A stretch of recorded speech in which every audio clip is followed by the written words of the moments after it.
अगर हमने बोर्ड्स में अच्छी मेहनत कर रखी है, हमारे कॉन्सेप्ट्स अच्छे हैं, हमारे को सब्जेक्ट नॉलेज बहुत अच्छी है हमारी, तो हम सीयूटी के अंदर अच्छे मार्क्स ले आएंगे। इंग्लिश और जीटी जैसे सब्जेक्ट्स जो हैं इनके लिए आई थिंक कि बहुत ही ज्यादा प्रिपरेशन की जरूरत होती है क्योंकि जीटी में एक तो सिलेबस बहुत ज्यादा वास्ट होता है। 750 प्लस आउट ऑफ 800, 750 प्लस अगर मार्क्स किसी भी स्टूडेंट को स्कोर करने हैं, तो ओवरऑल उसका किस तरीके से माइंडसेट रहना चाहिए फॉर सीयूटी एग्जामिनेशन। बहुत अच्छे डिटेल्ड वीडियोस थी और उसके बाद जो डीपीपीज आती थी उन्होंने बहुत हेल्प की है। तो ओवर एंड ऑल की एक जो था कि जो ब्रश अप कर दिया है पूरा, जितना भी ट्वेल्थ स्टैंडर्ड में स्टडी किया था वो सबको एकदम पॉलिश करके मुझे एक अच्छा एस्पिरेंट बना दिया सीयूबीटी का। हेलो अदिति, कैसे बच्चे हैं? बढ़िया सर, आप बताओ। बहुत बढ़िया, बहुत बढ़िया। और कैसा रहा रिजल्ट? अच्छा था सर, ठीक रहा। कितने मार्क्स आए आपके? 740। 740 आउट ऑफ 800। Yes sir. और कौन से सब्जेक्ट्स थे आपके पास?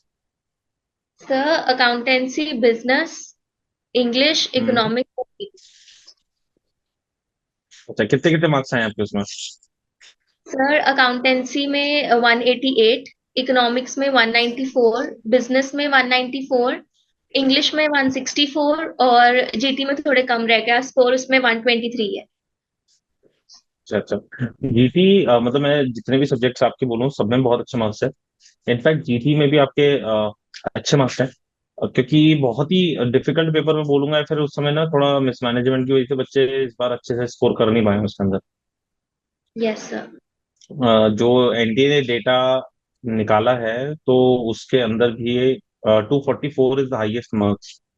और यस सर। वो भी सिर्फ और सिर्फ एक ही स्टूडेंट के मार्क्स हैं वो। तो बहुत बेहतरीन। तो अदिति, कब से सोचा था सीयूटी की तैयारी करने के बारे में? सर सीयूईटी की तैयारी सच बताऊं तो मैंने ट्वेल्थ के एग्जाम्स के बाद ही शुरू की थी। मतलब कि वो जो हम्म अप्रैल एग्जाम खत्म हुए थे तो बस वो अप्रैल मई का वो जो एक डेढ़ महीना था तभी तैयारी की थी जितनी की थी। हम्म। उस था कि देना है एग्जाम, लेकिन सबसे फोकस सारा बोर्ड्स पे ही था, तो सीयूईटी का तो बोर्ड्स के बाद ही शुरू की थी। तो मतलब बेसिकली आपने इन टेक्निकली आपने सीयूटी की तैयारी आपने बोर्ड्स के बाद शुरू करी थी। लेकिन अगर मैं आपको एक क्वेश्चन पूछूं कि जो आपने क्लास ट्वेल्थ के अंदर पढ़ाई करी है, जो जितने भी सब्जेक्ट्स आपने अभी बताया, अकाउंटेंसी, बीएसटी, इकोनॉमिक्स, जो भी बताया आपने, अगर आपकी क्लास ट्वेल्थ में आपने वो कॉन्सेप्ट्स, वो चीजें पढ़ाई नहीं की होती उतने अच्छी तरीके से, तो क्या आप वो 1.5 महीने के अंदर, वो आफ्टर योर बोर्ड एग्जामिनेशन, तो सीयूटी के अंदर इतना अच्छे मार्क्स स्कोर कर लेते आप? नहीं, बिना क्लास ट्वेल्थ के तो मुश्किल हो जाता। क्लास ट्वेल्थ ने तो हाँ बहुत हाँ हेल्प की है। हाँ।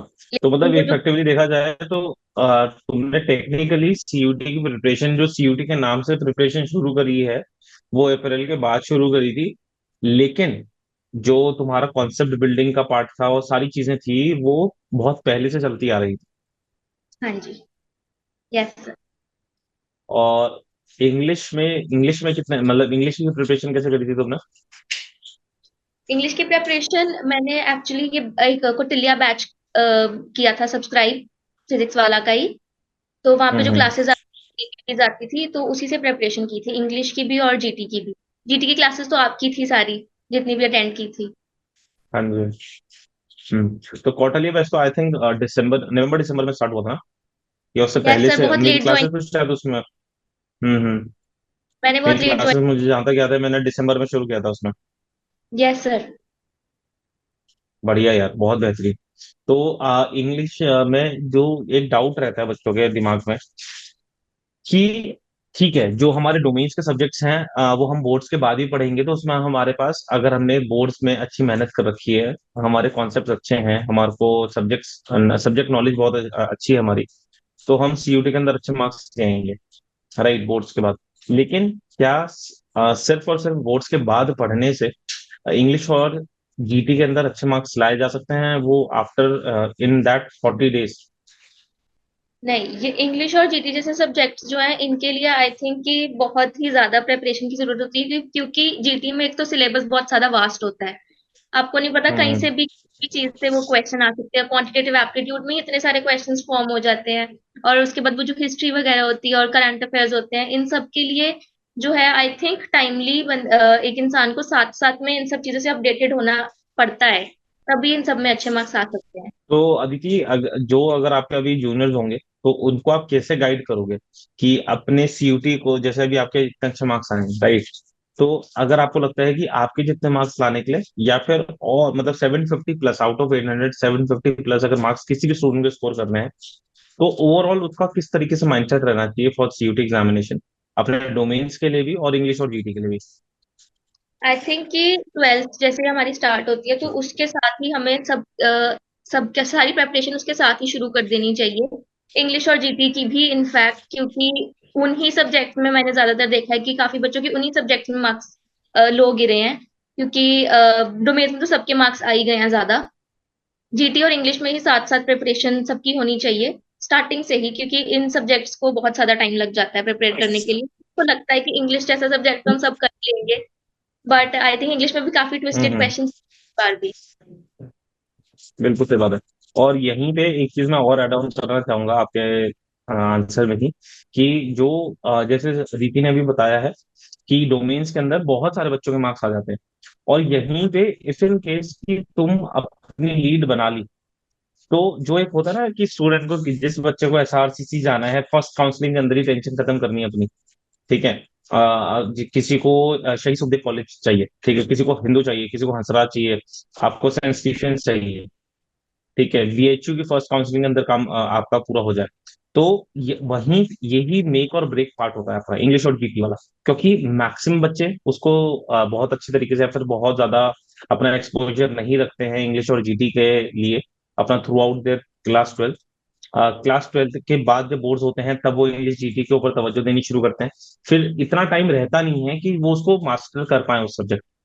तो इसी वजह से अगर तुम पूरे साल, या फिर अभी अगस्त सितंबर से भी हफ्ते में 3-4 घंटे या फिर डेली बेसिस पे एक सवा घंटा भी देना शुरू कर दोगे इंग्लिश और जीटी को, तो डेफिनेटली तुम 750 प्लस तो आराम से आ जाओ, राइट अदिति?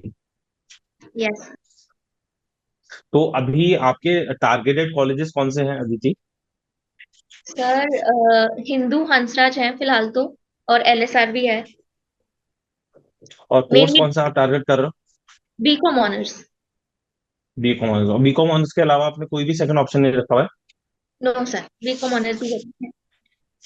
अच्छा। वैसे अदिति, इसमें मैं थोड़ा सा बात बोलना चाहूंगा कि बीकॉम ऑनर्स के अलावा भी मतलब ठीक है, आपके मार्क्स बहुत अच्छे हैं, आपको मिल जाएगा उसमें, लेकिन तब भी फॉर द सेफर साइड 2 या 3 courses other than BCom honours आप अपनी रेफरेंस लिस्ट में रखिएगा, कि जिससे मतलब अगर यू नेवर नो कि आपको बहुत अच्छा कोर्स किसी अच्छे, मतलब जो आपके प्रेफरेंस में नहीं है, लेकिन उसका बहुत अच्छा कॉलेज मिल रहा हो। तो अदिति, आपकी सीयूटी वाला ने किस तरीके से पूरी जर्नी के अंदर, सीयूटी के अंदर किस तरीके से हेल्प करी थी?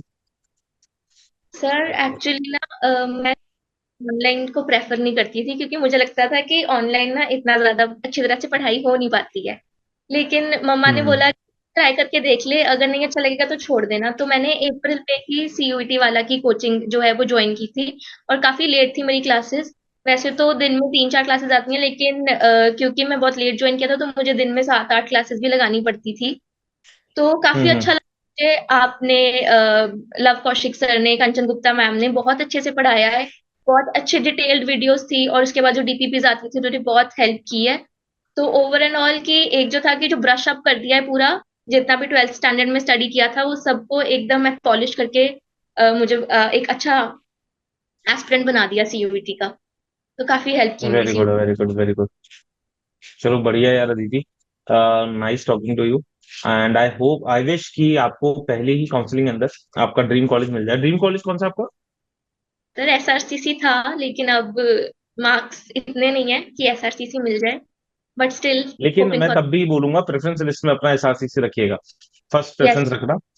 क्योंकि आपके पास अगर एक, लेट से कि आपकी जो अभी की फर्स्ट प्रेफरेंस है, लेट से हिंदू है ना, आपको हिंदू फर्स्ट काउंसलिंग अंदर मिल जाता है, तो वो तो उसके अंदर तो आपकी सीट सेफ हो ही जाएगी। तो सेकंड यस। काउंसलिंग के अंदर एसआरसीसी के लड़ने में कोई दिक्कत है नहीं। यस।